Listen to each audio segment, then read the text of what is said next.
A new deal for the City of Toronto with the province, essentially offering billions of dollars in financial relief on a number of different fronts.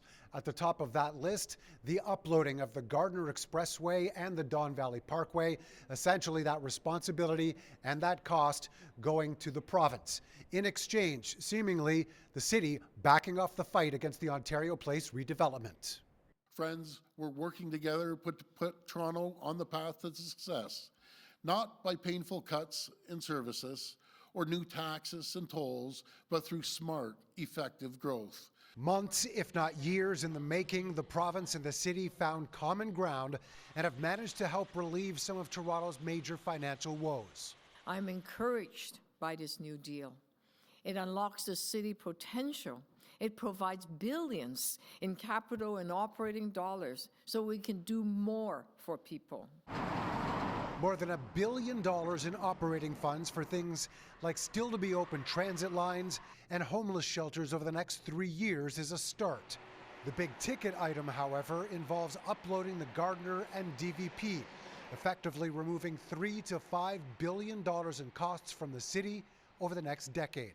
It's a great deal for taxpayers, and it's a great deal for all those families and businesses that are constantly caught in gridlock in the city. This helps us start to get out of that hole. We need the federal government to come in too, but everyone's telling me we want housing and transit, housing and transit.